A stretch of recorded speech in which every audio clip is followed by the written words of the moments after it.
TF2 is unplayable, and that's because in the game's player base, there are a few individuals who go out of their way to ruin the game for dozens of thousands of players by setting up bots, which are essentially the equivalent of facing a group of cheaters, but they're all controlled by computer software instead, becoming a disruptive, automated force to almost every part of TF2. And while Valve has been aware of the problems for the last 2 years, very little has been done to fix these issues. For example, most new players, when click on Find a Game, will gravitate towards casual, being the first choice out of the menu, allowing players to pick and choose which maps or game modes to play. The majority of the maps also being made by the community rather than Valve themselves. Once they join a game, they are instantly faced with bots that have probably stolen someone's name, are calling a vote to kick a player out of the game, spamming a random noisemaker, and might crash the server while in the process of being kicked. All while auto-locking onto any player on the opposite team using code that has been open source for the past 3 years, with a public tutorial that doesn't take a genius to follow through. Okay, well, it's just one game, we can requeue for another. And nope, they're in this server too. Third time's a charm, right? And they're still here. Casual is infested with bots. Even if you thought you could outsmart the bots by avoiding TF2's most popular maps, you will still find yourself disappointed as bots will flood both red and blue teams, which means you won't have the ability to kick them, but rather you're at risk of being kicked by them. But hey, at least medieval mode is safe.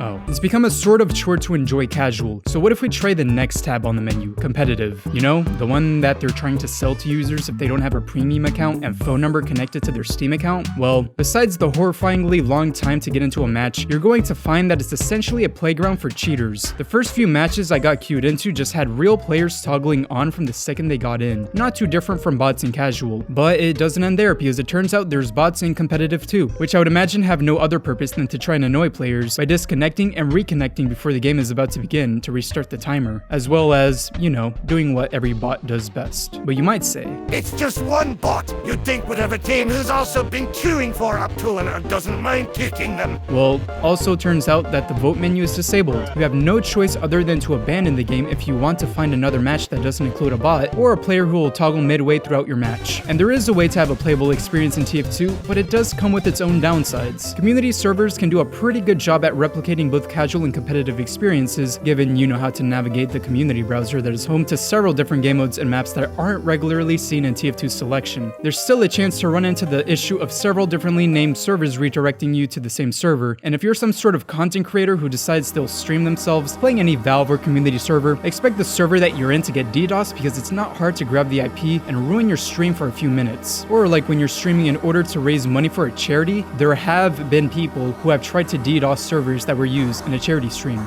repeatedly. These repeated events have led to certain server owners to take money out of their own pocket to ramp up their DDoS protection while trying to provide an experience similar to what casual was like before the bots took over, which is a ridiculous extent that the community has to go through in order to play a normal game of TF2, all because the main game modes are filled with bots that have been prevalent for the past 2 years. This also means that anyone setting up events or charity streams have to go through a crucial process of making sure every single person doesn't appear as online on Steam, so they can't view your server information when you join in order to take the whole thing down. Now clearly, most people aren't going to encounter attacks directly towards themselves, and you may say, at least man versus machine is safe from bots. It's the only game mode I play. Which would be ironic because you are fighting literal robots, but even that can become ruined depending on the circumstance. There's been DDoSing against the bootcamp and VM servers, the servers provided by Valve that allow players to play man versus machine for free. But in the case of man-up servers, the ones you have to pay to play in for rewards, you'll face smaller toxic and VM-based communities trying to dictate on how people should play the game, and you may also rarely encounter an MVM bot. They don't do much to you, but they'll go to their predetermined location and do their thing, which, to put into perspective, somebody spent money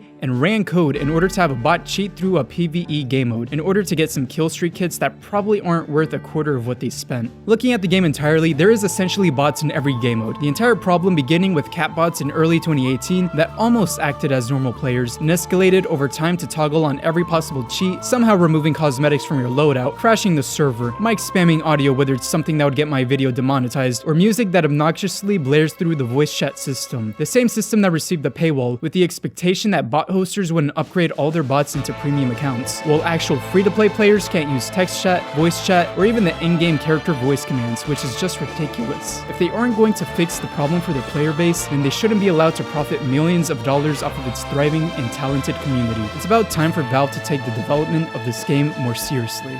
It's time to save TF2.